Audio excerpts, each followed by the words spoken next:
A very good morning, good evening, and good afternoon to everyone who has joined us for this webinar session. And I hope I'm audible.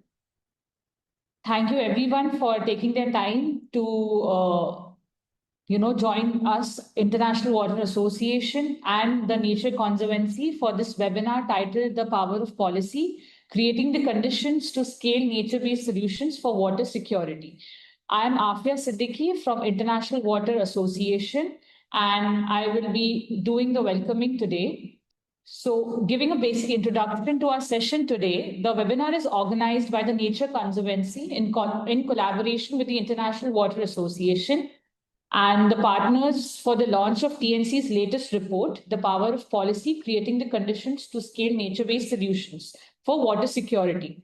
So this report gathers data from example case studies in across 17 countries around the globe, examining collaborative lessons and including comprehensive tools to examine their own enabling conditions. So coming to the basic webinar information, we would like to inform that all the webinar recording and materials will be available on demand on our IWA Connect platform and IWA Network website.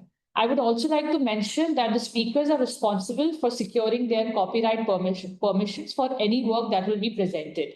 And all the opinions, conclusions, and recommendations during the webinar and in the presentations are the sole responsibility of the speakers, and it does not reflect IWA opinion. So this is just a hands up for our participants. So this is how your screen will look.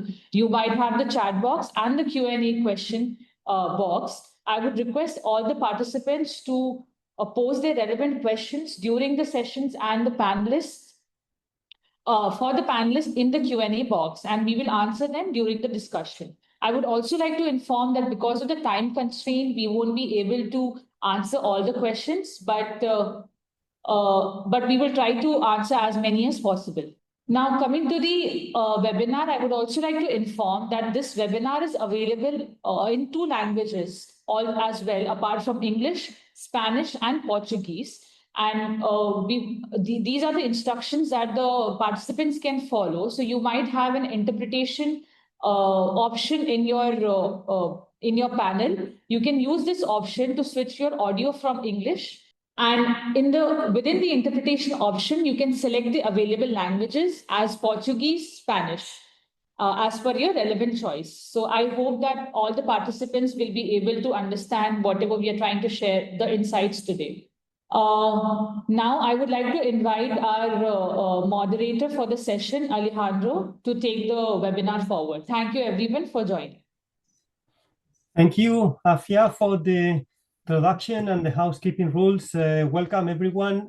My name is Alejandro Jimenez. I am head of group here at IVL, the Swedish Environmental Research Institute, and the principal investigator for the report that we are going to present today. So welcome everyone. Please take note of the interpretation if you need it.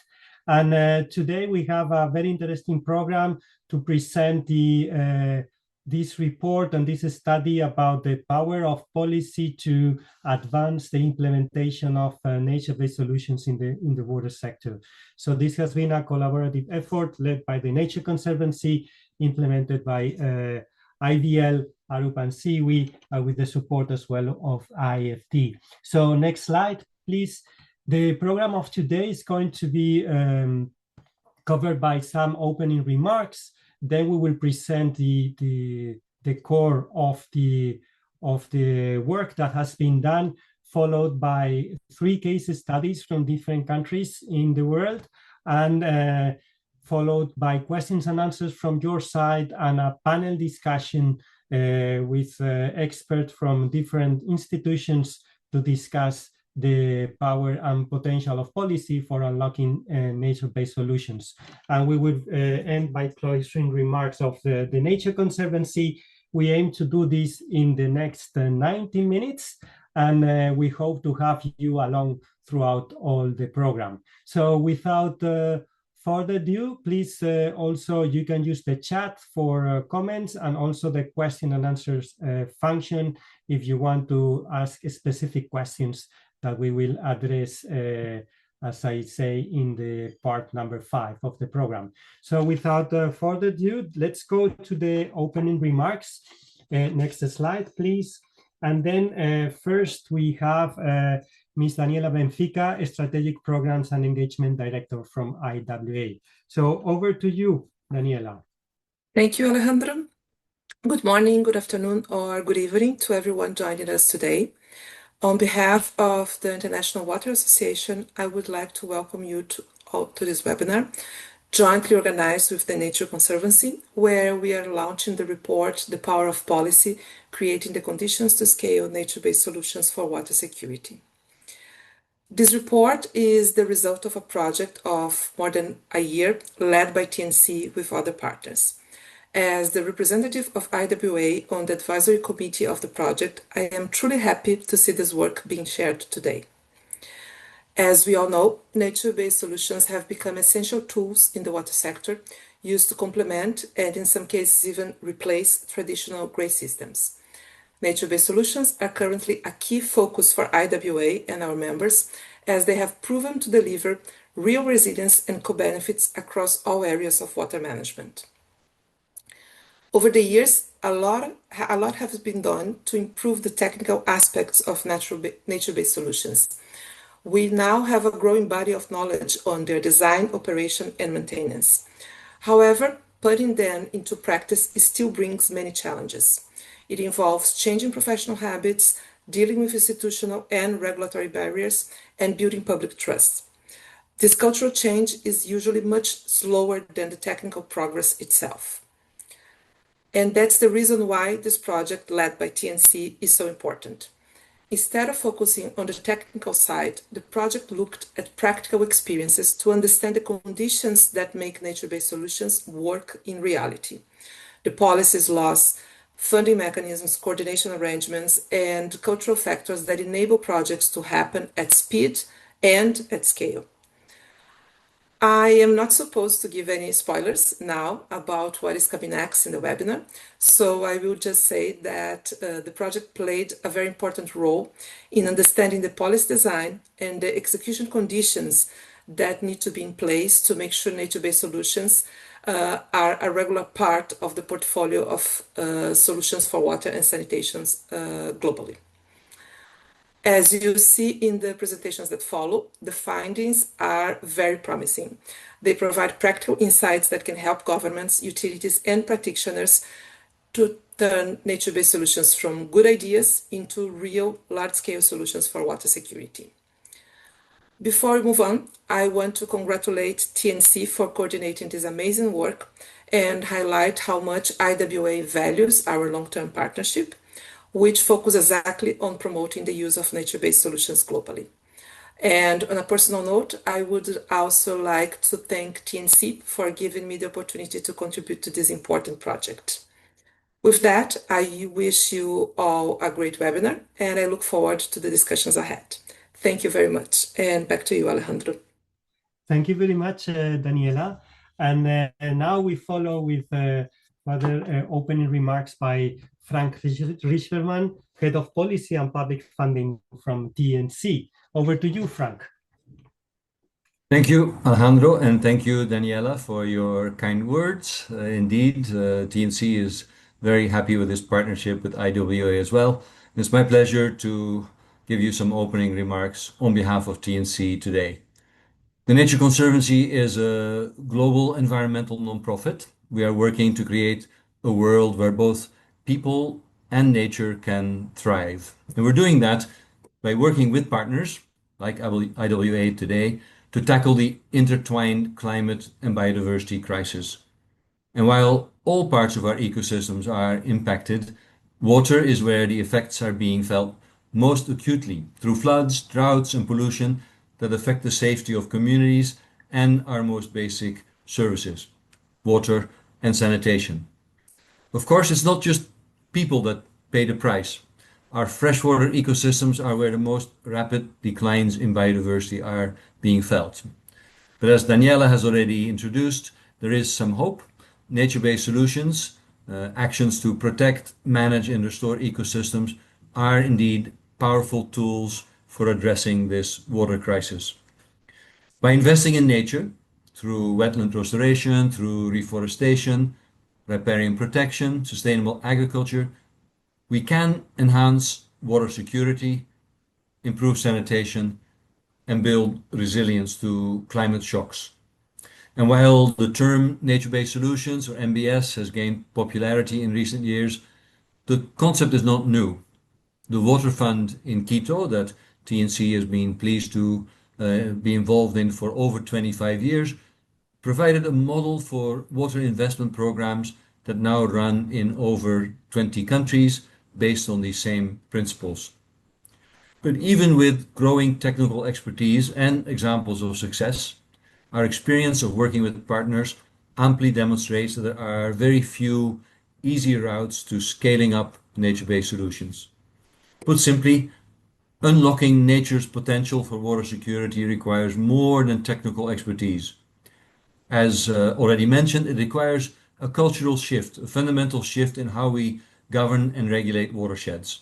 And this new report, The Power of Policy, seeks to answer the question of what enabling policy conditions that support such a shift look like. The bad news for those looking for a one-size-fits-all silver bullet style solution, there is no single template for reforms. That simply doesn't exist. Geography, culture, governance, and social dynamics all play a critical role in shaping effective water policy. And rather than a template, the power of policy offers an analytical framework that can guide policymakers in assessing how enabling conditions are in the places they work. And by offering real-world insights from case studies around the world, this would help shape reforms that are fit for purpose in their legal, policy, regulatory, and cultural context.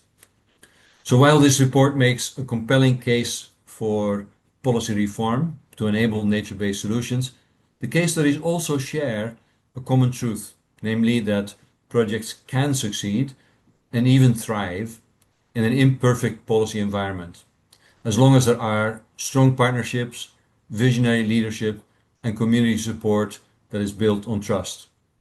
Such partnerships bridge the gap between policy and practice, align incentives, resources, and local knowledge to overcome barriers that no single actor could tackle alone.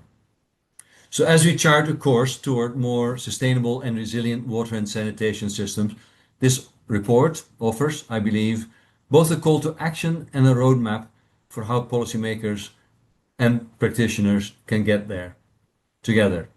I'm looking forward to a very successful webinar. Thank you, Alejandro. Back to you. Thank you. Thank you very much, Frank.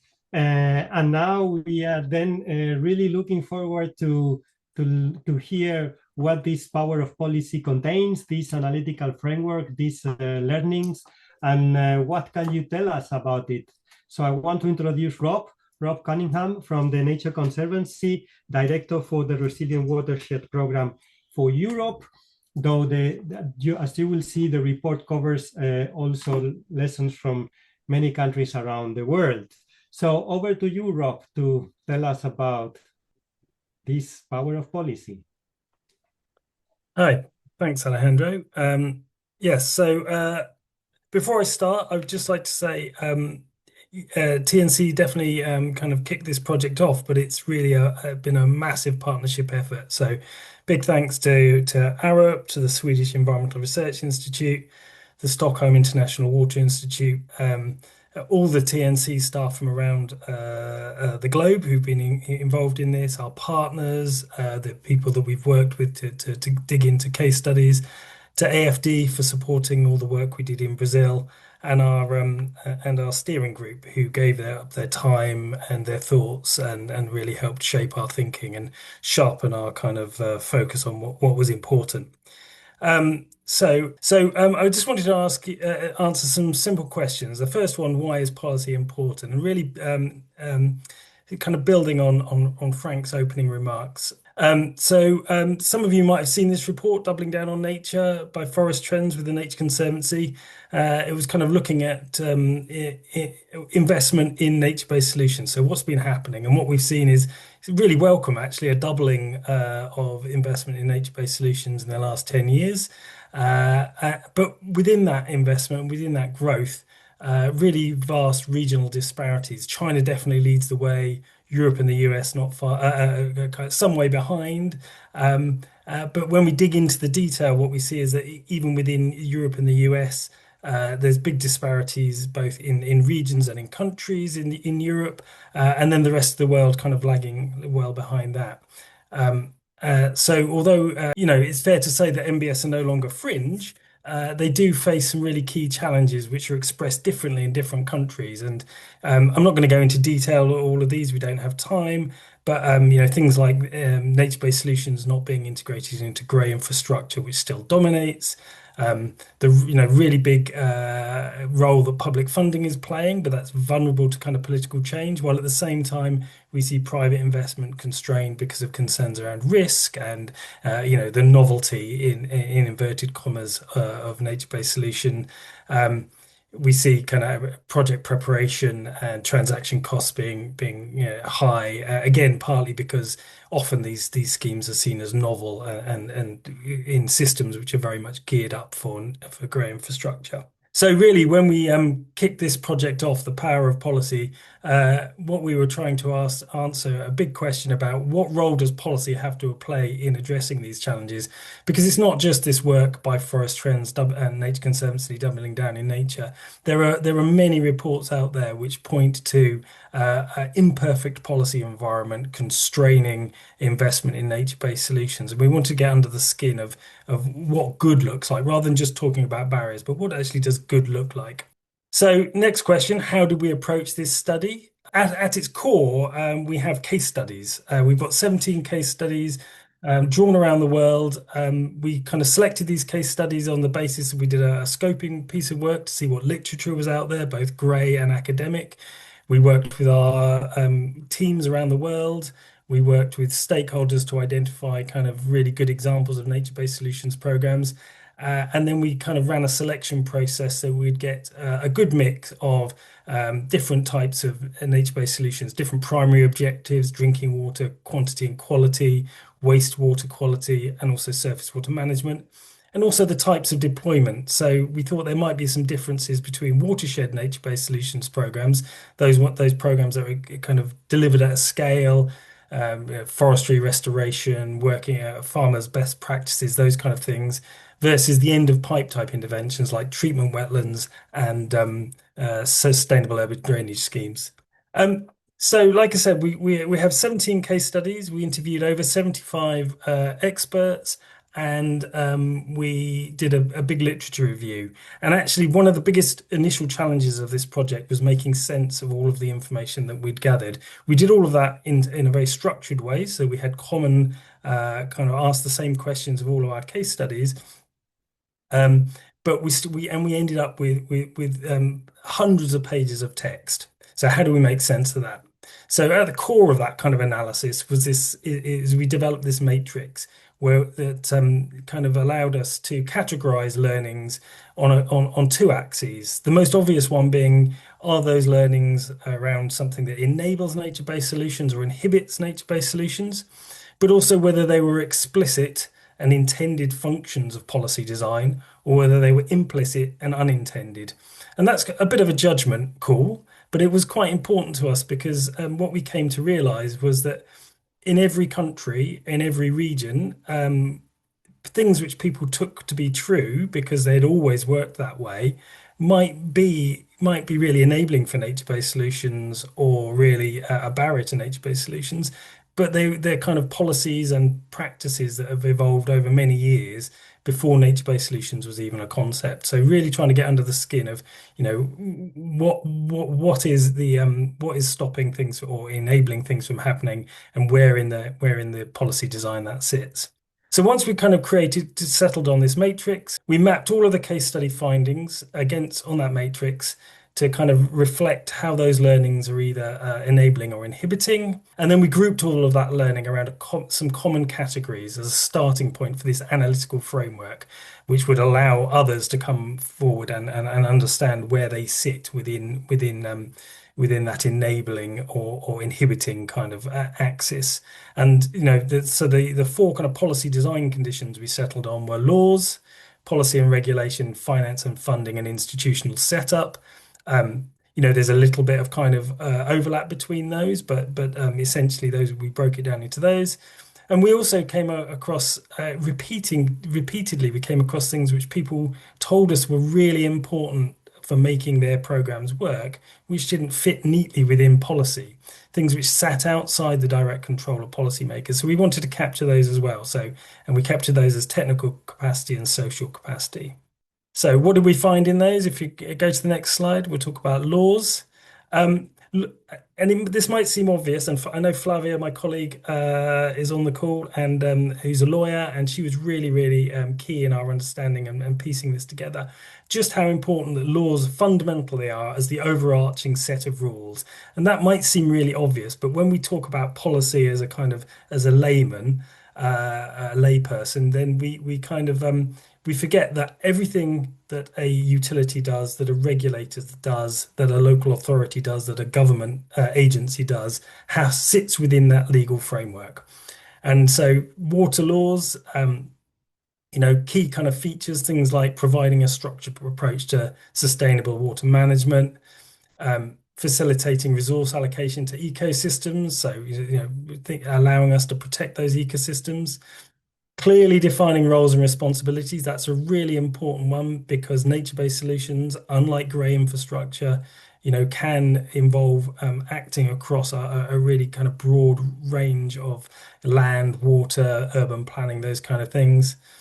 Mandating water and sanitation service providers to protect water resources at source. That's a really key one. We see a number of countries and regions do that, and that's a really big enabler. And it's not just, as I said, it's not just about water law. There's also land laws, because NBS cut across water and land. And so conservation goals which promote NBS are really enabling, and integrated catchment management, that as a principle. And I think one of the key learnings was that actually, of course, nature-based solutions as a concept is relatively new, but things like integrated catchment management are concepts which have been around much longer. And whilst it might not say NBS explicitly, laws, there are a number of things like integrated catchment management, and green infrastructure, which are enabling for nature-based solutions. Then sitting within that legal framework are the policies and regulations. And again, so just thinking about some of the key concepts around that.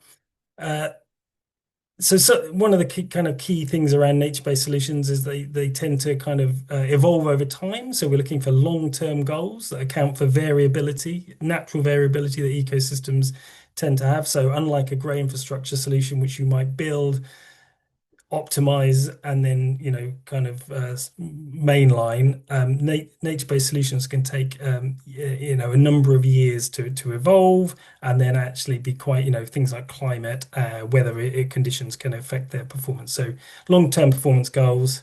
And again, and then linked to that, outcome-based regulation. So regulation which doesn't specify a type of technology or approach that has to be adopted, but the outcomes that are seeking to be achieved, because that opens the door for nature-based solutions as an alternative to grey infrastructure. We've used CBA here, cost-benefit analysis, to unpack that acronym. Really important. So where you're doing options appraisal, where we see cost-benefit analysis being applied that can capture a really wide range of benefits that nature-based solutions can deliver. So those kind of carbon, wildlife, socioeconomic benefits. The broader that analysis, the more likely you're going to see the nature-based solutions as being the preferred option, because they offer a better value than some of the grey infrastructure solutions. Another kind of just a bit of jargon in here, CapEx, capital expenditure. So what we often see is grey infrastructure quite often involves financing a large piece of equipment in day one, so borrowing money and paying that capital expenditure off over time. Sometimes in some kind of financial regulatory systems, that's quite attractive, but that capital expenditure bias really weighs heavily against nature-based solutions, which might mean multi-annual payments to landowners over a decade. And so actually trying to avoid that capex bias is really important. And then just linked to the long-term performance goals and variability, down in the detail of permitting. So flexible permitting is really important as well. So as well as having a view to a long-term outcome, having a permitting regime and compliance regime which accounts for that variability in performance that nature-based solutions might involve is really important. Otherwise, you'll always default to the grey infrastructure solution. Finance and institutional setup. Finance is, one of the key things around here is funding all stages of nature-based solutions development. There's quite a lot of transaction costs and startup costs with nature-based solutions. Economic incentives have been used in some places, and that can be a really powerful tool if you're trying to kickstart an economy for NBS delivery, then incentivizing that positively it can be a great thing. We've got simple application process and risk mitigation strategies, and these really relate to the capacity of delivery agents to access funding and to mitigate risk. When we think about large grey infrastructure solutions, we're often thinking about consultancies, infrastructure companies that are used to complex contractual arrangements and can ensure or mitigate against risk.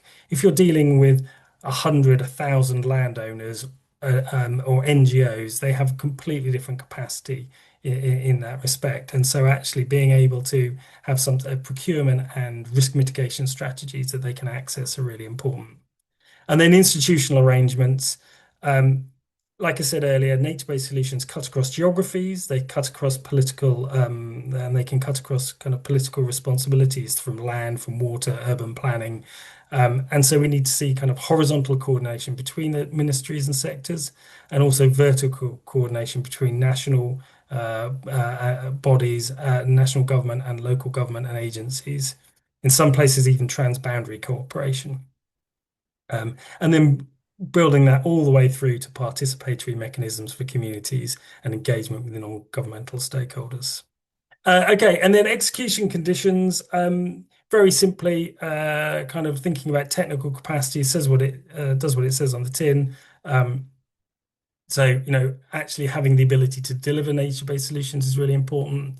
Institutional memory, and interdisciplinary research and partnerships. So where you have communities of practice who are involved in innovation and research, that can be really enabling. And then in terms of communities, that kind of cultural and economic experience really it shapes how open people are to nature-based solutions. And this graphic appears in the report, and it's really just trying to make the point that you need both policy design conditions and execution conditions to come together if you're going to deliver nature-based solutions. And if I, very finally, just to summarize, if I just had to summarize things into 4 C's, we've got coherence.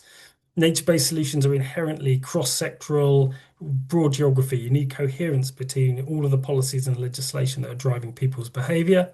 We need coordination in kind of geographical and jurisdictional approaches. Cash. Nothing happens without money, so it doesn't matter how great your policy design is. You need finance, revenue, and procurement processes that allow nature-based solutions to be delivered, and you need community buy-in. And whilst those are the 4 C's which we've kind of pull out as kind of things which policy can shape, there is a 5th C, and that's crisis. And one of the things that came out in a number of case studies is that crises can offer a window of opportunity for reform. This is a slide of Cape Town's largest reservoir during the 2018 drought. But the other thing that you need is a rapid response to capitalize on those crises. And while you can't legislate for a crisis, I think one of the things to think about this report and the analytical framework is enabling is for us to prepare, because we can prepare if we know what the reforms we want to drive and how we're going to and where we want to go with our nature-based solutions policies. Then when a crisis, a window of opportunity comes forward, we'll be able to act on that. There's loads more in the report, lots of detail. Every single recommendation is linked to a case study, so you can see how these things are played out in different in different places. So thanks for listening, and please do download the report. Thank you very much, Rob, and apologize for the pressure, but you know, we also need to listen other parts of the report. And now we are going to go to the case studies. As Rob presented, we had 17 case studies in this that made up the analytical framework that Rob was presenting right now. And we have 3 that are going to be, well, not presented, but at least give you some overview about what's going on in the different countries. So the first speaker I want to invite is Mr. Jorge Enrique Cardoso Rodriguez, who is commissioned expert for the Potable Water and Basic Sanitation Regulation Commission, CRA, of Colombia. Mr. Jorge Enrique is going to speak in Spanish, I believe. And so if you want to use the interpretation channel, please go for it. Jorge Enrique, ¿está ahí? Le doy la palabra. You have 7 minutes, and then thank you for being here, and welcome to present the case of what CRA is doing in Colombia. Over to you, Mr. Cardoso. Buenas tardes, Alejandro, y a todos los integrantes de este importante evento. En efecto, me permito extenderles un saludo cordial de parte de todos los colaboradores y funcionarios de la Comisión de Agua Potable y Saneamiento Básico de Colombia. De igual manera, de nuestra directora ejecutiva, la doctora Nelly Mogollón, y la experta comisionada Ruth Maritza Quevedo. En efecto, contarles que el apoyo de TNC en este momento en que en Colombia estamos tramitando la actualización, la modificación del marco regulatorio de acueducto y alcantarillado para grandes prestadores y desde luego también para pequeños prestadores. Luego, hace 4 años, se suscribió un memorando de entendimiento entre TNC y la Comisión de Regulación de Agua Potable y Saneamiento Básico, del cual se adelantó una actividad supremamente importante para nuestra regulación. Esto es, se hizo el ejercicio de realizar un análisis técnico y financiero necesario para habilitar las condiciones de inversión en soluciones basadas en la naturaleza para la conservación de cuencas, considerando las oportunidades establecidas en una norma regulatoria que ya desde el año 2019 teníamos establecida y que desde luego se vio perturbada por el advenimiento de la pandemia en 2020. Pues bien, el apoyo de TNC, del cual agradecemos institucionalmente, ha servido muchísimo para incluir dentro de la propuesta del marco tarifario que regirá para los próximos 5 o 7 años en Colombia para los prestadores de servicios públicos de acueducto y alcantarillado, nos ha servido muchísimo, precisamente porque podemos incluir en esa nueva exigencia regulatoria elementos que actualmente no tiene el marco regulatorio y que desde luego permitirá mejorar las condiciones de cobertura, calidad de la prestación del servicio. En ese sentido, las recomendaciones de TNC las asumimos para encontrar una evolución de las señales regulatorias en Colombia con enfoque de sostenibilidad ambiental. Y 2 elementos: sostenibilidad ambiental y derecho humano al agua y al saneamiento. Por eso, incluimos en la propuesta de marco tarifario de acueducto y alcantarillado, que estamos en proceso de participación pública en este momento, incluimos señales que propenden por la innovación tecnológica, incluir elementos de economía circular, como ya les señalé, también algunos elementos importantes para considerar el agua como derecho humano al agua y al saneamiento, lograr la sostenibilidad de la prestación del servicio producto de las afectaciones que tenemos de las externalidades como el cambio climático, la variabilidad climática, e incluir, conectar la política pública con la gestión integral del agua. Y desde luego, ahí podríamos nosotros impactar positivamente aquellos compromisos asumidos con el ODS número 6. Pues bien, Esa tarea que se hizo con TNC se logró una consolidación de una alianza estratégica importantísima que permitirá impulsar las inversiones ambientales inteligentes, esto es, las inversiones que se ejecuten en soluciones basadas en la naturaleza por parte de los prestadores, con un solo objetivo, que es que el prestador de servicio público de acueducto y alcantarillado se apersone de la preservación y del cuidado de la cuenca hidrográfica, desde luego cargando un porcentaje de esa inversión a vía tarifa. También, producto de esa colaboración que recibimos con TNC, se estableció con mayor claridad y facilidad aquellos costos ambientales en la metodología que estamos proponiendo y en la tarifa del servicio público de acueducto alcantarillado, como ya lo precisé. De igual manera, se desarrollaron criterios enfocados a la articulación con actores de la cuenca, esto es, con los entes territoriales, los departamentos, los municipios, las comunidades y los prestadores con los gestores comunitarios del agua. Y eso nos permitió, desde luego, identificar una priorización de áreas de conservación y la planificación ambiental territorial de acuerdo con los instrumentos de planeación que cada una de las regiones tiene adoptado y en aplicación. Y por último, estamos incluyendo en la propuesta del marco tarifario nuevos planes e incentivos regulatorios asociados a que se planeen, se ejecuten inversiones soluciones basadas en la naturaleza, en gestión social y en gestión de riesgo y la gestión ambiental. Ese es el aporte importantísimo que hemos recibido, que estamos incorporando.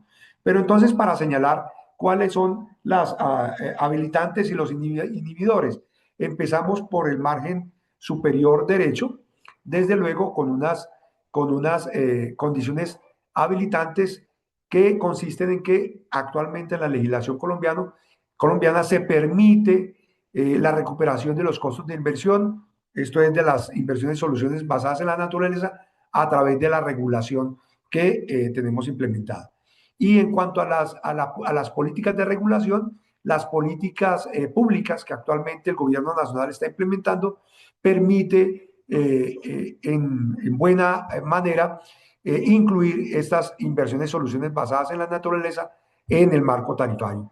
De igual manera, la CRA en su rol de regulador, desde luego debe hacer articulación con las políticas públicas de las normas regulatorias que nosotros debemos expedir. Y en condiciones de las finanzas, desde luego, de la legislación, excúseme, tenemos unas bases normativas supremamente consolidadas, esto es a través de la Ley de Servicios Públicos, la Ley 142 de 1994, que establece en un artículo específico la obligación de los prestadores de adelantar actividades, inversiones grises, inversiones ambientales, inversiones verdes, para propender por la cuenca de la cual se surte, la trata y la distribuye.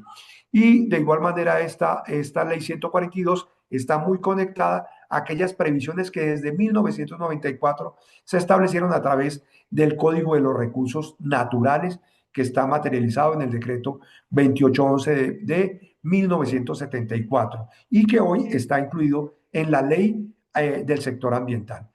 Estas condiciones habilitantes nos permiten, desde luego, establecer un marco tarifario adecuado con que le dé la posibilidad al prestador de dar una dimensión de gobernanza sobre la cuenca hídrica de la cual se surte. Tenemos también algunas limitaciones en cuanto a la parte financiera, en el sentido de que algunas empresas de servicios públicos aún dependen muchísimo de la financiación a corto y mediano plazo de otras fuentes de financiación. Esto es, de las inversiones que planee ejecutar el gobierno nacional, el gobierno departamental. Esa es una gran barrera que estamos pretendiendo con la propuesta del marco tarifario solucionar, y una baja capacidad de las poblaciones para promover el aumento tanto de las condiciones de cobertura y calidad del recurso hídrico por las inversiones que deben hacer por vía tarifa. No por vía tarifa podemos costear la prestación, la ampliación de los servicios públicos en Colombia. En ese sentido, el apoyo de TNC nos ha permitido que, en primer lugar, consolidemos y logremos materializar aquellas enseñanzas que nos deja la resolución 907 de 2019, que permite incorporar inversiones ambientales adicionales a el sector de prestación de servicios públicos en la tarifa del servicio público. Ese es el gran aporte que nos hace TNC en el sentido de poder hacer el ejercicio de materializar la aplicación, habilitar la aplicación de esa resolución regulatoria para que se incluyan vía tarifa esos elementos de inversiones verdes que se adelanten. Desde luego, también se está incluyendo la integración del componente ambiental en la nueva propuesta tarifaria, un gran capítulo ambiental que deben emprender los prestadores de servicio público en el sentido de fomentar la sostenibilidad bajo el enfoque de adaptación y mitigación al cambio climático y con un concepto de agua como bien común, como bien lo establece la Constitución Política. Uno de los resultados de todo ese proyecto piloto que adelantamos con TNC, con el grupo de estudio y el grupo de práctica, nos permitió actualizar un instrumento pedagógico ilustrativo que permitirá al prestador quitar todas esas barreras, todas esas dudas que tenía para implementar inversiones ambientales adicionales en preservación de la cuenca respectiva. Por eso estamos lanzando la caja de herramientas de inversiones ambientales inteligentes que con el apoyo de TNC se actualizó y que sirve para tanto los prestadores de buen tamaño, grandes prestadores y pequeños prestadores cuya regulación también se va a expedir próximamente. El ejercicio fue muy provechoso en el sentido de que estamos y dimensionando la importancia de que el prestador de servicios públicos se apersone de ejecutar, además de las obligaciones ambientales que le impone la autoridad ambiental, también por su cuenta y riesgo, con el apoyo de la comunidad y su entorno, pueda incluir inversiones ambientales basadas en la naturaleza con vía tarifa.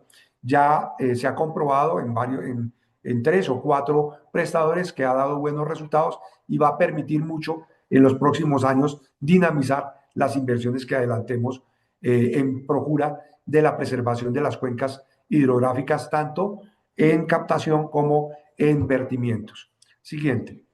Señor comisionado, un minutillo o dos, tenemos que ir cerrando, por Sí, favor. ya voy a culminar, Alejandro, no hay problema.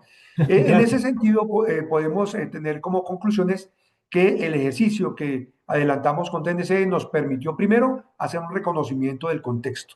El contexto con todas las condiciones habilitantes, los inhibidores, las barreras que tienen los prestadores y nos permitió el ejercicio ubicar dentro del marco regulatorio la posibilidad de que el prestador a través de un procedimiento pueda incorporar acciones e inversiones ambientales adicionales como pago por servicios ambientales, actividades de restauración ecológica, monitoreo del recurso hídrico del cual dependen, entre otras actividades que también ya el gobierno nacional tiene adaptadas y autorizadas a través del decreto 1207 de 2018.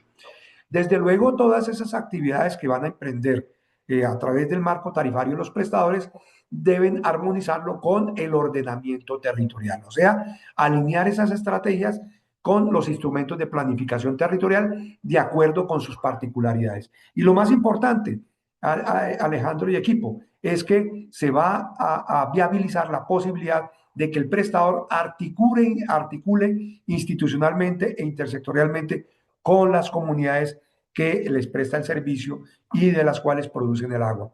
Por ello, el marco regulatorio va a permitir promover la colaboración con instituciones, con las empresas prestadoras, con los gestores comunitarios del agua y los demás usuarios y actores del agua que comparten la cuenca hidrográfica.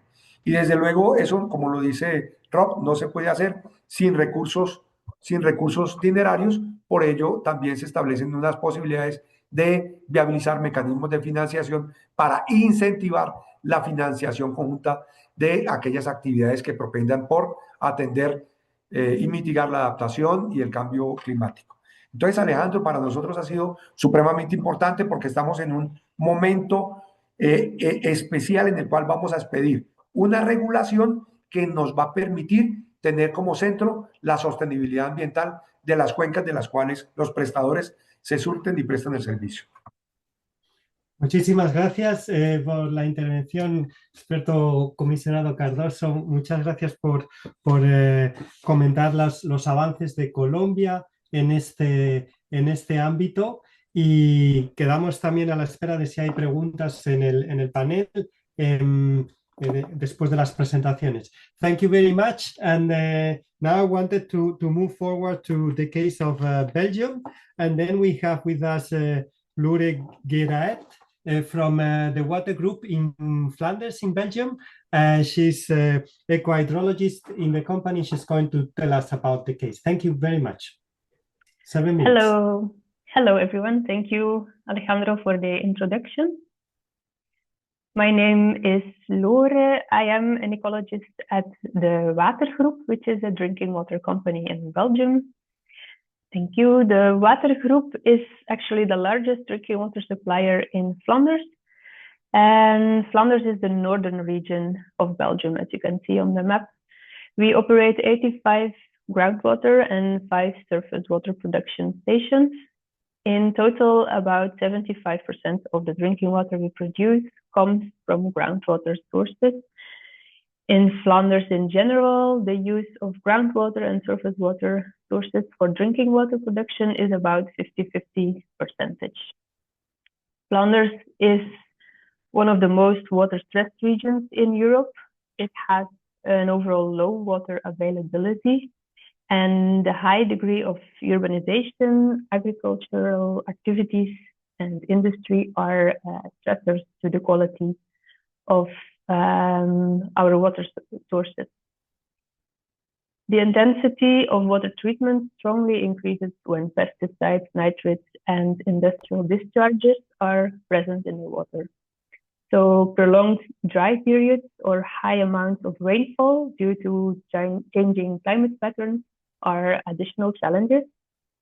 In summer periods, there's often reduced river flows during the months of June until September, leading to elevated concentrations of nutrients and contaminants in the river water. Sudden rainfall increases pollution by flushing large amounts of runoff into surface water.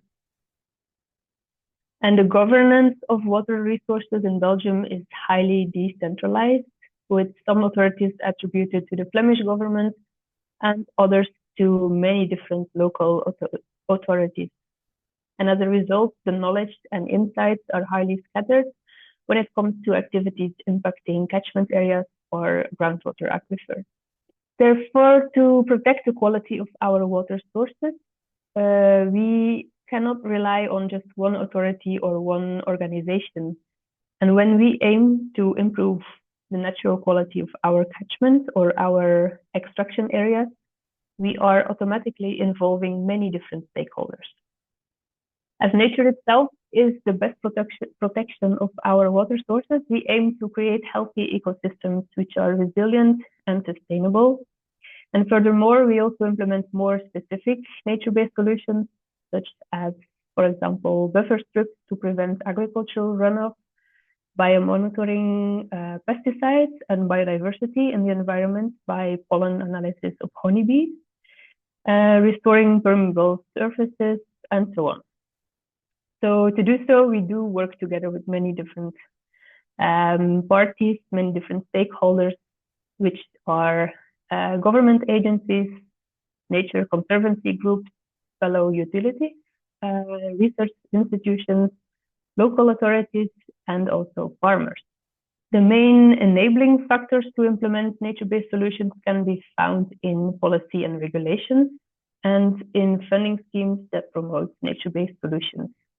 However, those regulations in Flanders can sometimes also be an inhibitor to implement nature-based solutions, along with a lack of funding and mainly also the need of people to change their traditional visions.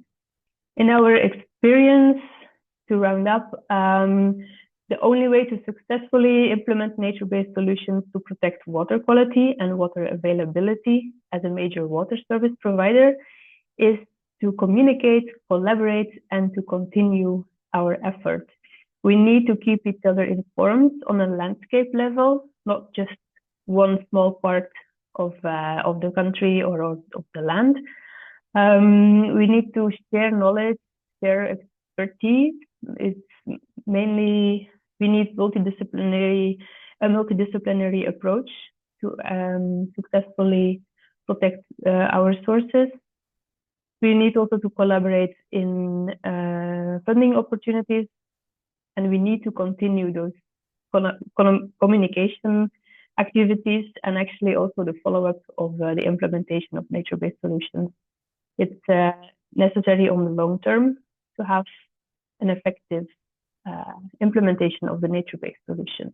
So in this way, we aim to connect people and organizations, and we try to bridge sectoral silos.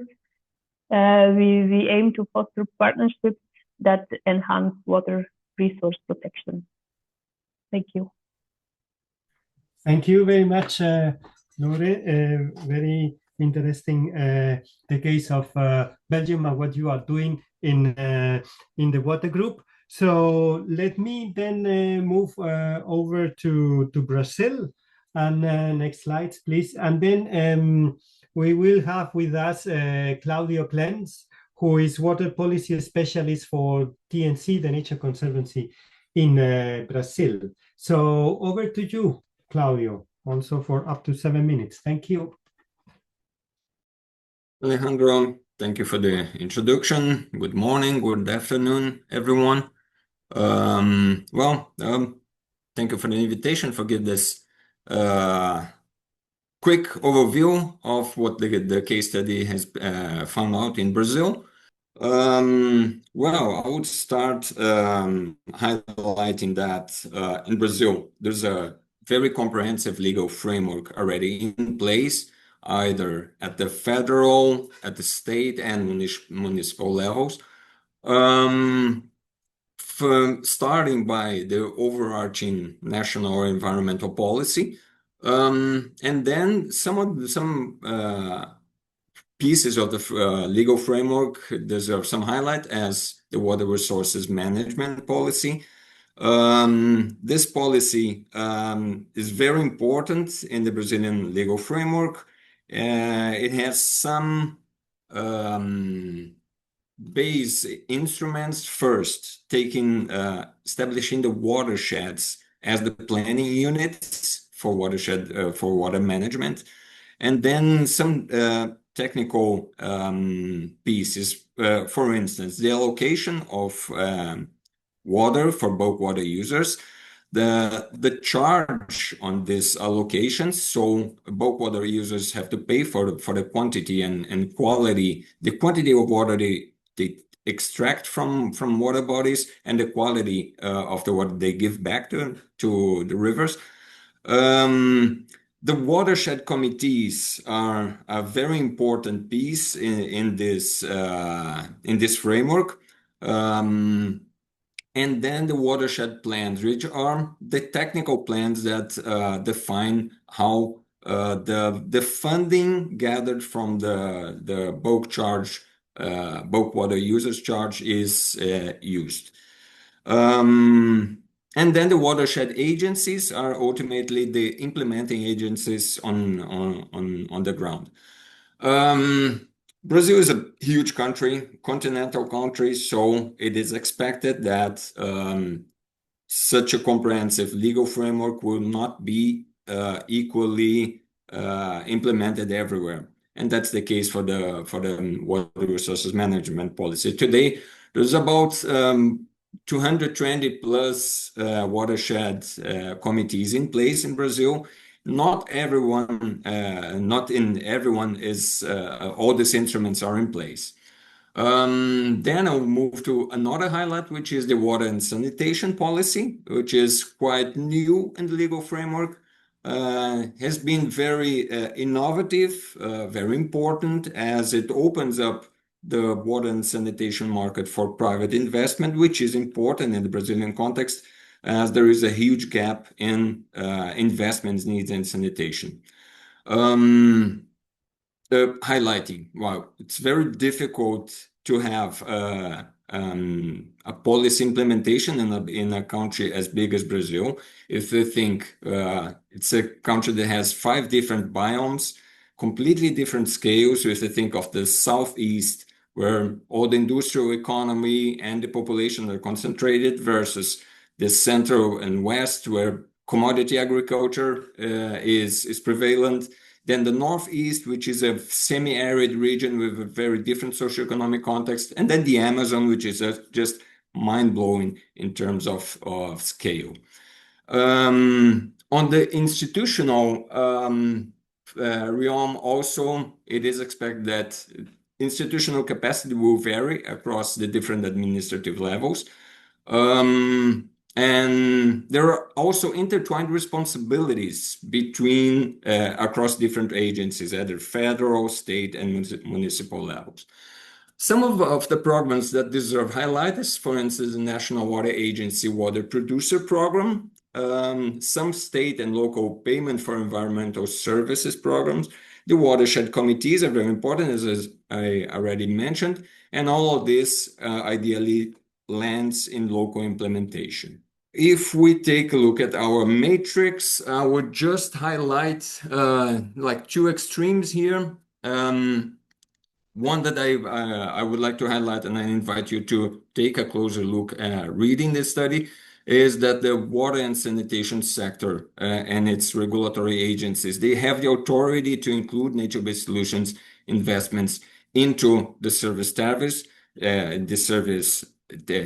This is very important. Doesn't mean that every regulatory agency is in at that stage yet. On the other side, on the other extreme, on the inhibiting conditions, I would highlight the complex institutional landscape that many times hampers coordination about different stakeholders. Some takeaways, certainly the Brazil water law is very important, enables the watershed level management and the participatory decision-making.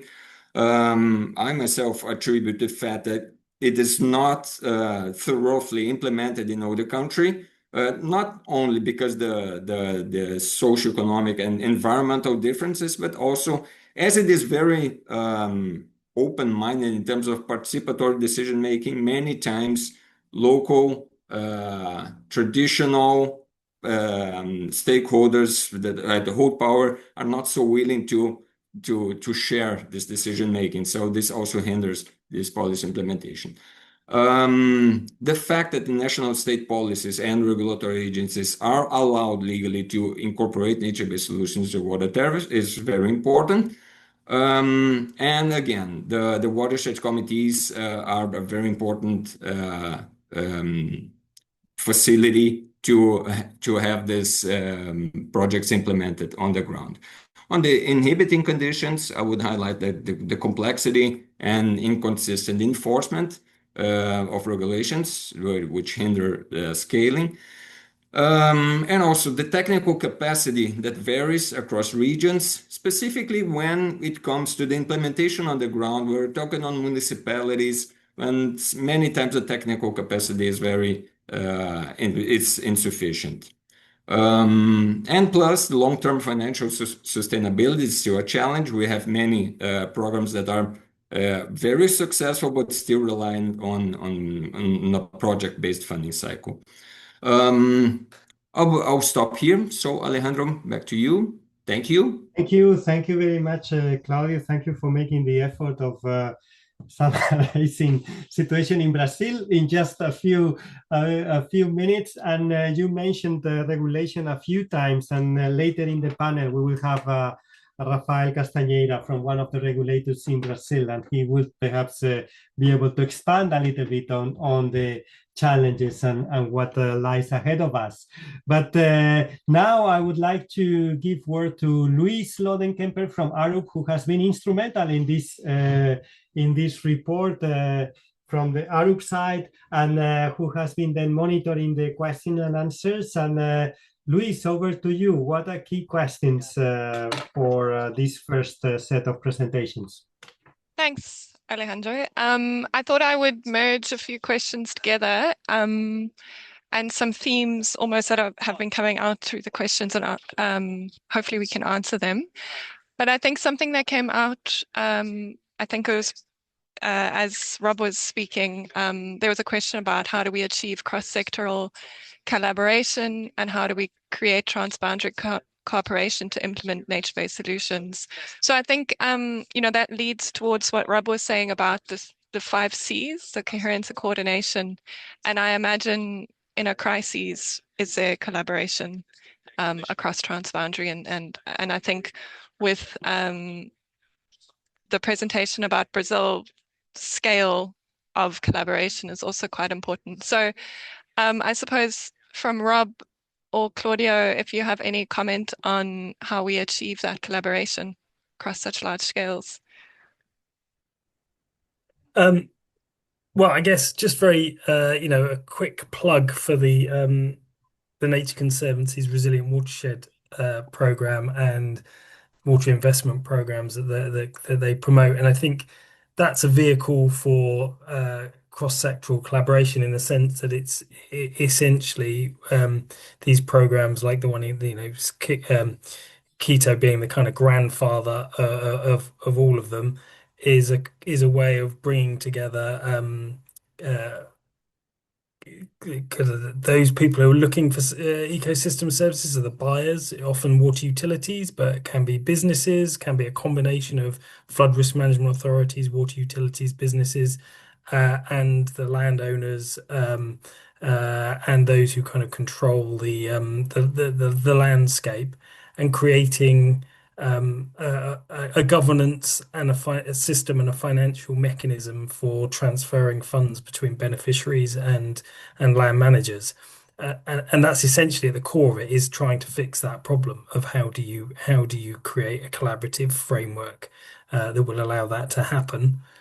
I think transboundary issues coming from England, that's never been an issue apart from a few arguments with the Scottish over the years. But and I think it's really interesting you pick up on crisis, because I think for me one of the kind of defining questions is whether crisis creates conflict or whether crisis creates collaboration. And I think I would hope that crisis creates collaboration between nations.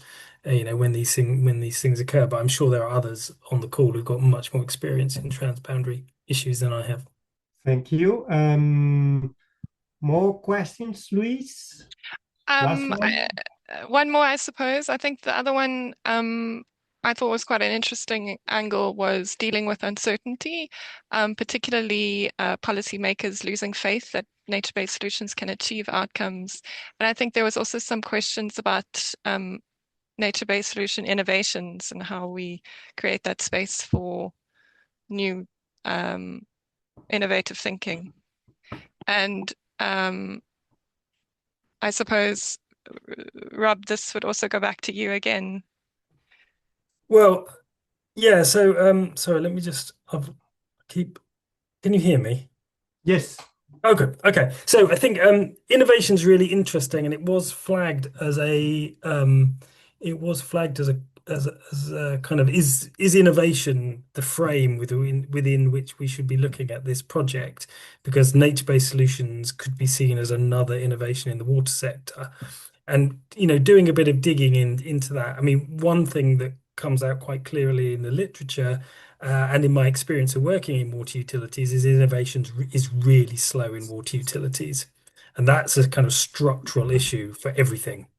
And that's something policymakers have been grappling with. And then there's a question, is there something unique about nature-based solutions? And I think there are a few things, particularly for watershed type innovations in nature-based solutions, and some of the kind of lower tech kind of treatment wetland type approaches, is that in a lot of innovation ecosystems, you've got startups who have intellectual property. They're trying to kind of capitalize on a concept and bring it to scale, and they're willing to take risk because if it works, then they'll cash in because they own the IPR.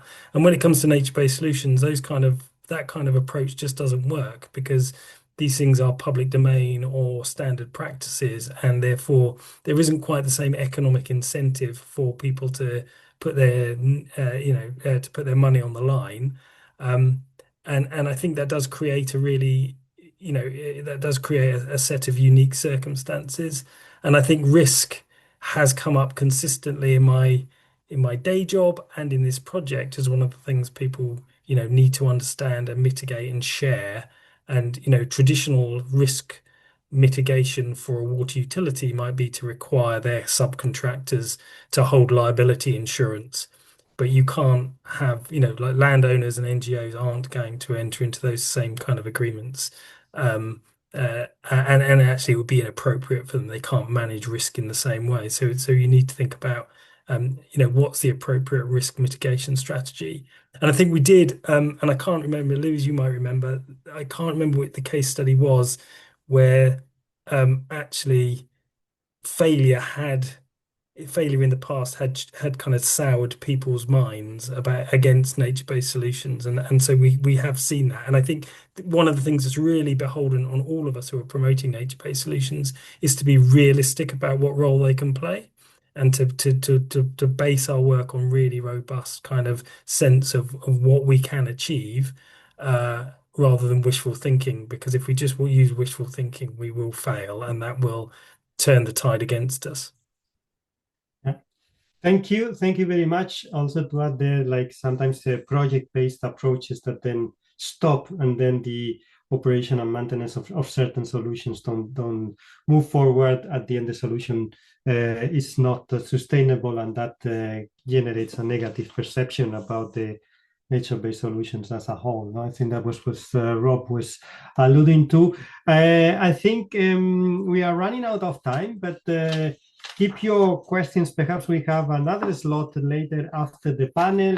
Also for the speakers, if you want to say something later, please just raise your hand. 5 speakers now, and as you see them in the slide, I won't go into presenting each of them now, but I would just start to address them one by one. And I would start with you, Sophie Tremolet, who is the water lead for OECD. And not many people would know perhaps that you were also previously at TNC, and you were part of the start of this study. So my question to you is, how do you see that this has come out, and how do you think it can be useful from where you sit now at OECD? Over to you, Sophie, and welcome for like 2-3 minute statement from your side. Thanks a lot, Alejandro, for the invitation, and to all the organizers. So as you said, I was initially involved whilst at TNC. I'm now working for the OECD, which is an international organization working with governments to improve policy. So our statement, our motto is better policies for better lives. And we do this through a mix of analytical work, through convening events, for publishing data. We have also published what is called the OECD Council Recommendation on Water, which brings together best practice recommendations on water policies for our 38 member countries, but also we use that around the world with all the countries that we engage with at government level. So I think this study is very timely, and it will help us understand better what the enabling policy and regulatory frameworks are, need to be in order to scale up nature-based solutions. When the study was kicked off, there was some experience in Europe, but it was still fairly fragmented. There were some cases particularly relevant in the UK. And then as the years have passed by, we've seen greater consideration of policy aspects. So in the UK, we went from fragmented experiences to then the regulators such as Ofwat, the Environment Agency, taking this matter into their own hands, starting to change rule. Rob mentioned the modification of the CBA rules, so making sure that nature-based solutions would always be considered in option study. We also saw the emergence of environmental markets that provide revenue streams for these nature-based solutions. That's also a change in policy, so markets for biodiversity, for nutrients, for carbon, etc. So all of these are important to consider, and this is what the study is doing, because it's not all about technical design and technical solutions. So in terms of taking that forward, I think one important development we've seen this year is the adoption of a European Union water resilience strategy, which aims to mobilize a lot of, to accelerate investment in water resilience, and which mentions nature-based solutions really a lot. They will be financing coming from the European Investment Bank, to the tune of an additional 15 billion. And that also will need to go into nature-based solutions. This resilience strategy is in early days, and there will be conversations organized at national level with countries. I think the study could provide a good framework for evaluating how these nature-based solutions investments can take place in the context of the EU water resilience strategy. And my last point would be from the OECD's perspective. We're looking more and more into financing of nature-based solutions at scale. We're organizing a roundtable next year with the Ministry of Water Resources in China and the Europe-China Water Partnership. And we will seek to showcase cases coming from China, the European Union, as well as the world, for financing, but also for policy. So we're looking to draw from that study and look at, in particular, what public development banks can be doing in order to accelerate investment in these solutions.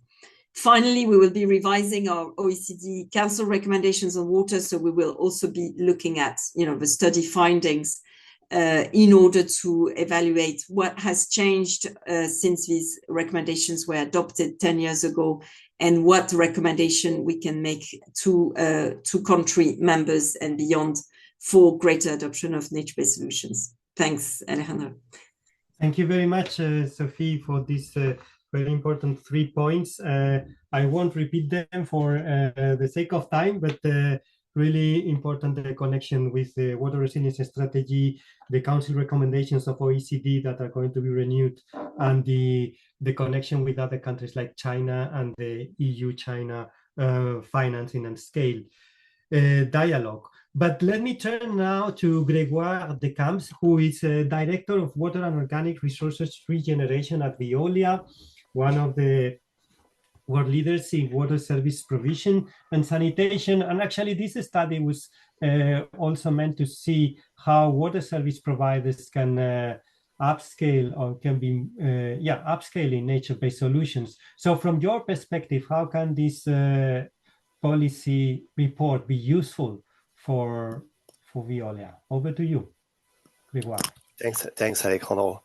Hello, everyone. So yes, I'm Grégoire Decamps. I'm from Veolia. Veolia, just to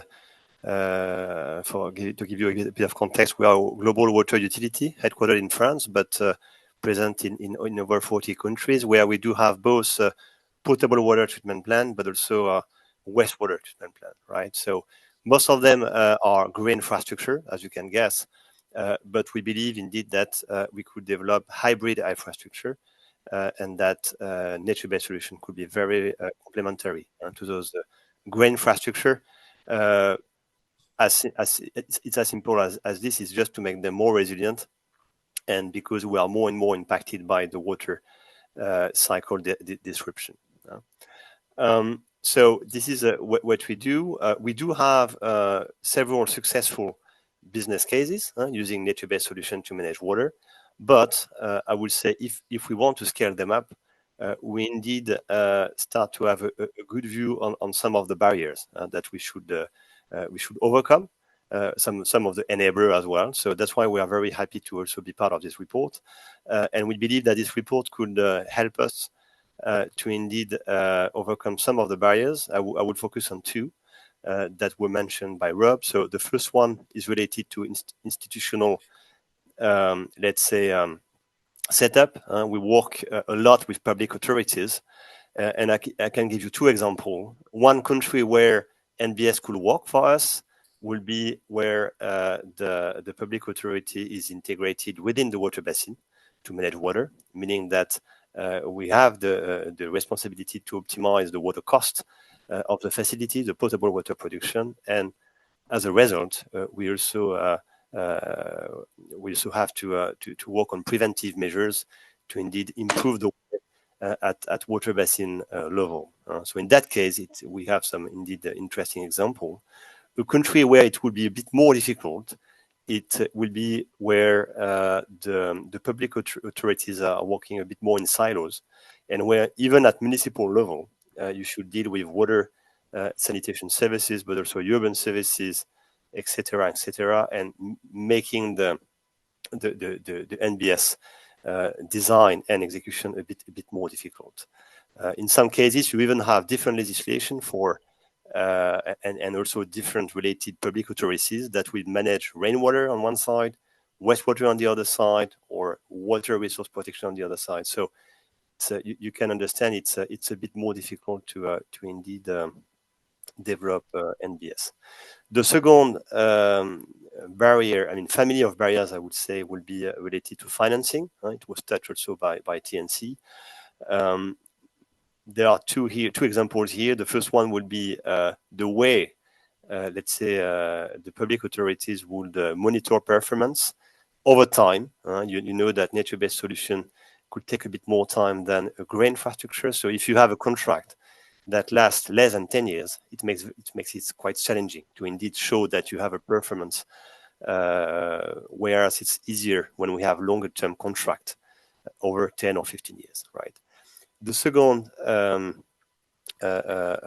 point I wanted to touch is related to financing, and especially on the cost of inaction. You all know that nature-based solution is also a way to adapt to climate change. So the question is how to indeed value this risk mitigation. It was touched also by TNC, and I think here it's a key part of the business model here, and I think we should involve more insurance companies and other stakeholders that could indeed have an interest to finance such solution. I give you an example. We have a nice reference in France where we manage flooding using a nature-based solution by renaturing the river. The municipality doesn't have any flood for more than 20 years, unlike its neighbors, but they pay the same cost of insurance. So I think it's something that we should think about and how to indeed finance those infrastructure that will mitigate the risk of flooding, of drought, etc., by involving other stakeholders than just utilities and municipalities. Thank you. Thank you very much. Well, I like very much the bringing the case that there are real business case that is being implemented and it's been successful, avoiding the silos, one of the C's that Rob was telling us about, highlighting the importance of financing and monitoring. When we were doing the case studies, certainly monitoring is a key gap and a key weakness, and these 10 years that you mentioned as a minimum to start looking at impact is very important. And the last point about risk and how to integrate that part into how to value the nature-based solutions. So thank you very much for that. And let me move to Klaus de Groot from the World Bank, Senior Water Resources Management Specialist. World Bank also having been supportive of nature-based solutions in many countries. So what is your perspective on how do you think this report can be useful for the bank? Over to you, Klaus. Hi, thank you very much. And I'm not sure whether my camera works. Not right now, but at least we can listen to you. Okay. Now then, just let me start. First of all, congratulations with the launching of the report. It will be very helpful for our task teams to better understand what is needed to scale up the implementation of NBS and to better balance green and gray. The structure as presented will be useful for our analytical work, but also in the operational work to deduce more systematically what is needed to integrate NBS in projects and have them implemented. Given the time restriction, I will limit my feedback to 3 important points that come out. For us, it's crucial to understand the possibilities for blended finance for nature-based solutions, especially in regard to the possibilities when talking about private sector participation that already has passed by. What are the options on how countries, water utilities, and development banks work together, chip in to leverage, finance, and support the integration of nature-based solutions? In this framework, it is also necessary to improve our capacity to do thorough cost-benefit analysis, quantifying the co-benefits and identifying who benefits and who should bear the costs. The current strategy of the bank focuses strongly on creation of jobs, and this is an important benefit related to nature-based solutions, as they often require intensive and long-term investments in jobs for management and operation. The cases provided give very interesting lessons learned in different countries. However, as part of the framework offered, we should also look at what we can do inside the organization within the bank in relation to procurement. How can we better support clients in finding the best approaches to achieve objectives? The suggestions made in the document to include more outcome-based criteria is finding its way in how we work. For international tendering, the clients are supported to identify indicators related to the technical quality of the proposals and thoroughly evaluate how technical quality and price are taken into consideration in the selection of firms. And these indicators can also be outcome related. And the third point I want to make is that the project cycle of nature-based solution does not always, or maybe more often than not, coincide with our project cycle. 5 years is in many cases not long enough for NBS to deliver, and will therefore only partially be taken into account in our project evaluations. Also, we often work with one specific client, and the document clearly states that nature-based solutions require horizontal and vertical collaboration, and if possible, also financing. The last few years, the bank has been working or is working more and more with multi-phase programmatic approaches, or MPAs, and the methodology of payment for results. The MPAs allow us to extend the period over which we are involved in project implementation, and that also allows us to better include the impact of nature-based solutions in project evaluations. And the second, the P4R, this instrument allows us to work with programs that are to be implemented by a broader range of actors and include a Ministry of Finance, as they will be reimbursed for the investments made in operations of different actors to achieve, for example, better water security. This program looks for a more efficient implementation and has the ability to integrate objectives of different actors. Disbursement link indicators, as we call them, are more outcome oriented and could therefore also open up more possibilities for less traditional approaches. So, in short, this report is very timely. It learns us a lot. And again, congratulations with the launching of it. Thank you very much, Klaus, for your key remarks, and also for bringing additional points like the cost benefits analysis that we found in many cases studies, the private sector participation need, the need for how we look into procurement practices that allow for NBS, and these innovative methodologies for extending the project cycle, and also for with the payment for results processes. So thank you very much for that. And I would like to hand over to Madeleine Portman from the French Development Agency, who has been supporting NBS, but also this particular study. So Madeleine, yeah, how do you think the report can be useful, and the lessons from it from where you work and your objectives? Over to you, Madeleine. Thank you very much, Alejandro, and hello, everyone. So I will be speaking from the point of view of a financier, a development bank. as you may know, we have an ambitious target for the convergence of climate and biodiversity finance at AFD, and NBS are a strong tool to accomplish that. What we've been doing until now is we've tried to systematically look at NBS in the feasibility studies of projects we finance. But what we have seen is that it is not enough, in fact, because when we reach the feasibility stage, a lot of the things are already in place that we cannot change, and so sometimes for us it makes much more sense to be more upstream and to try to have an approach where we work with our counterparts before the feasibility study to really reflect on how we can include NBS in water management. And so in this sense, this report is very interesting for us because, and that's why we finance the Brazil part of this report, because it can help us, have these discussions with the states, with the water operators that we finance.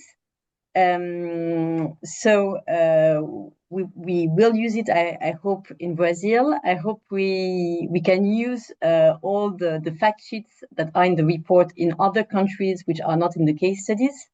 And for example, we have such an ambition in Morocco in the coming months, where we will try to act really at an upstream stage with the state of Morocco to mainstream NBS.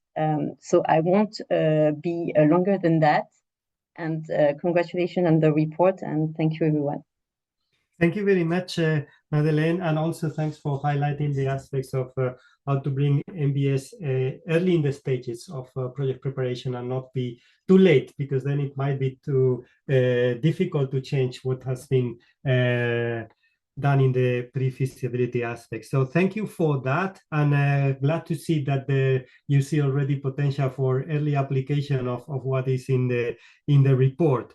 Now let me move to Mr. Rafael Castañeira Brandao, who is from the Technical Coordinator for Economic and Financial Regulation and Supervision for the Regulatory Agency of Minas Gerais.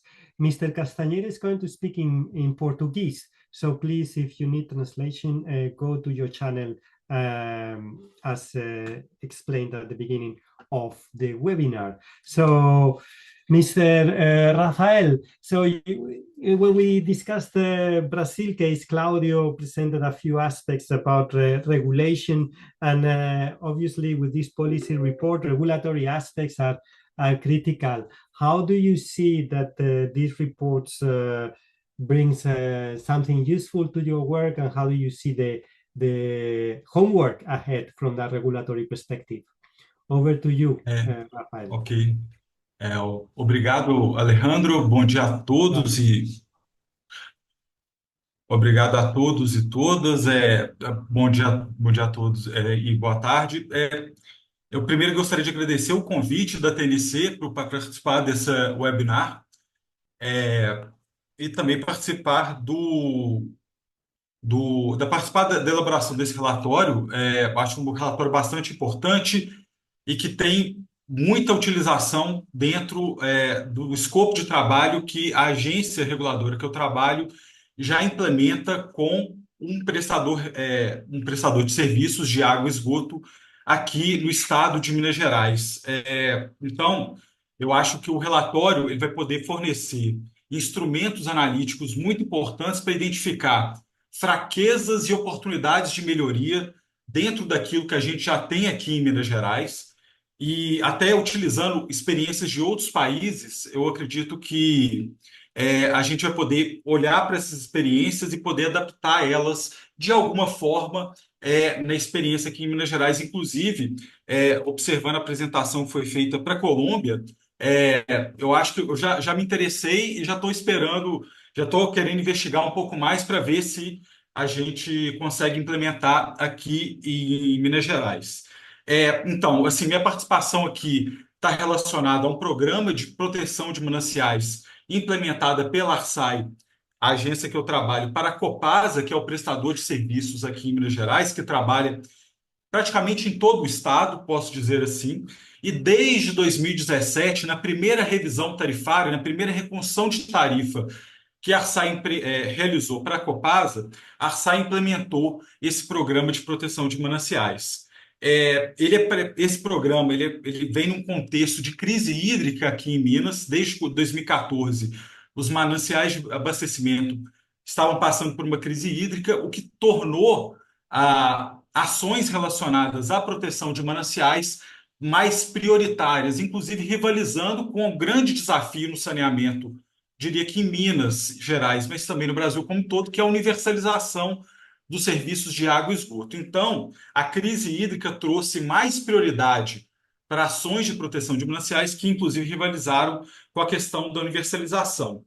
E aí, desde 2017, o programa ele definiu um recurso constante saindo da tarifa da prestação do serviço para essas ações, algo em torno de 170 milhões de reais, que é um recurso relevante, querendo ou não, é um recurso relevante, que é constante na tarifa, então você define uma forma constante de financiamento dessas ações.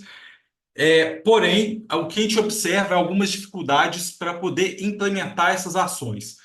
Elas são, de alguma forma, planejadas em colaboração do prestador de serviço com lideranças locais nos diferentes municípios que estão engajados nesse programa, mas a gente ainda observa, ao longo desse tempo, uma certa dificuldade em fazer esse engajamento e para que, no final das contas, os gastos ou esses recursos sejam, de fato, gastos com os programas de proteção de mananciais.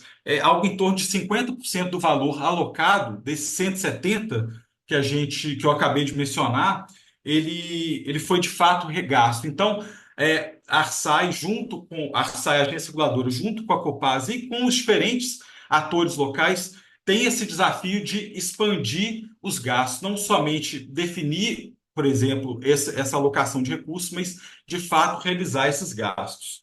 Então, a gente tem esse desafio. Eu acho que o relatório ele vai trazer talvez formas da gente poder viabilizar esse aumento nos gastos com proteção de mananciais.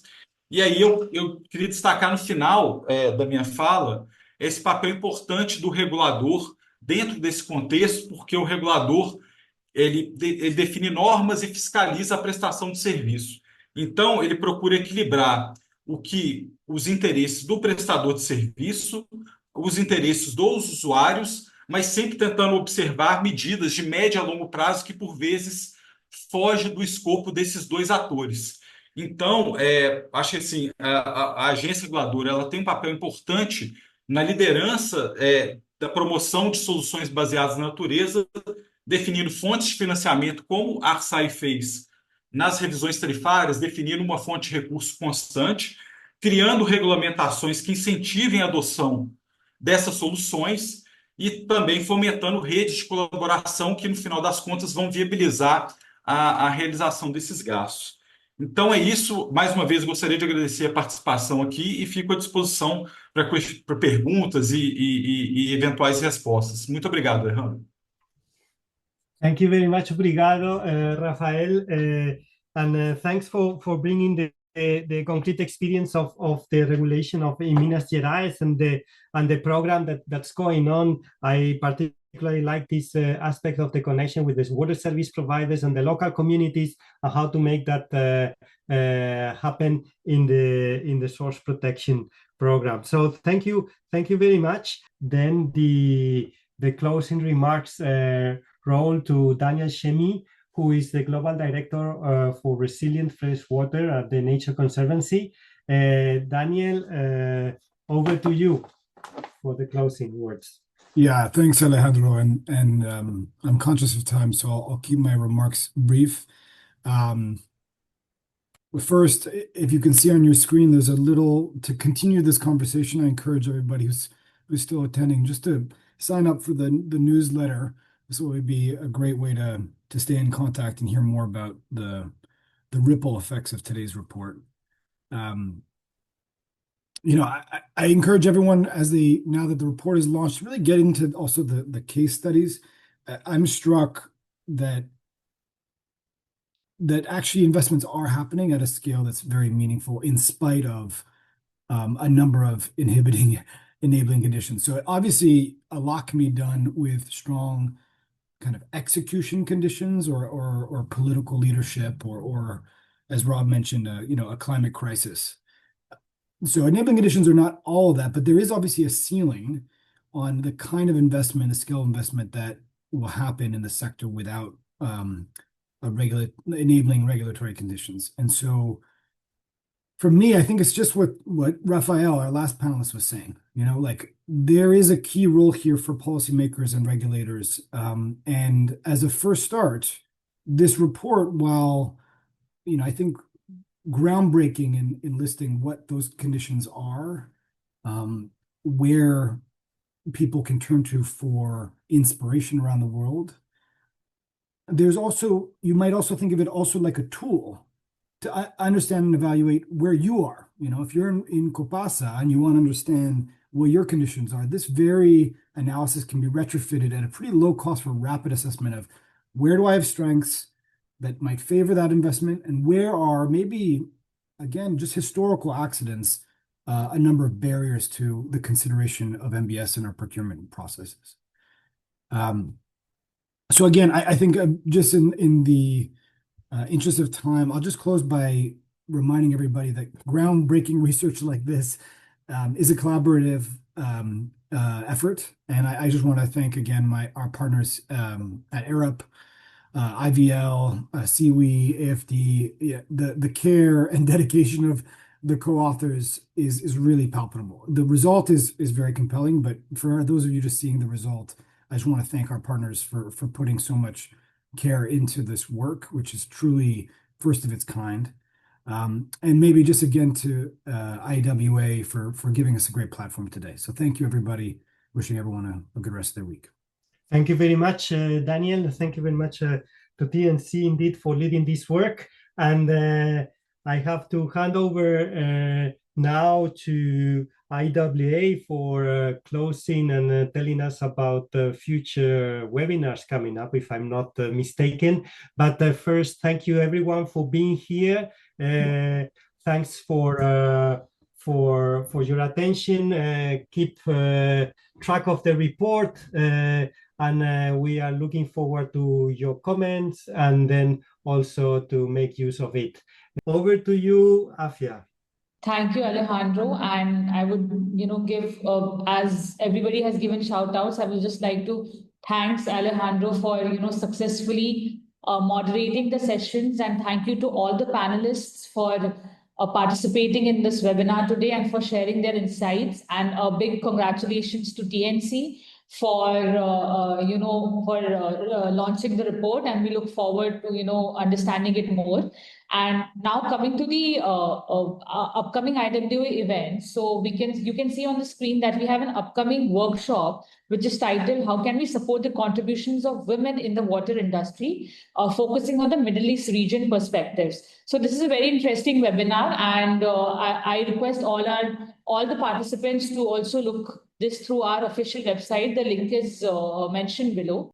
Then we have another very interesting upcoming get-together workshop, which is specifically designed for young water professionals.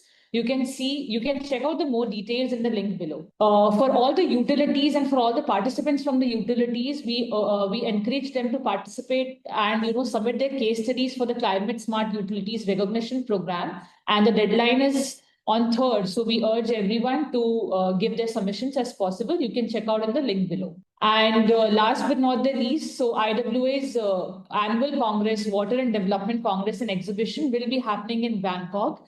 And we encourage, invite everyone to attend to have meaningful and insightful sessions.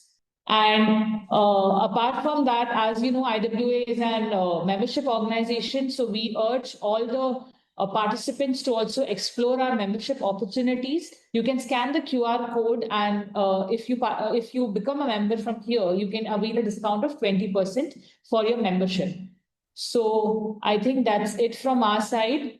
Thank you to all the panelists. Thank you to all the organizers and the moderators. And I think we are on time. And Last but not the least, thank you to all the participants for staying with us throughout the webinar. And we hope to see you again with many other sessions and insightful discussions. So thank you, everyone. Thank you for your time.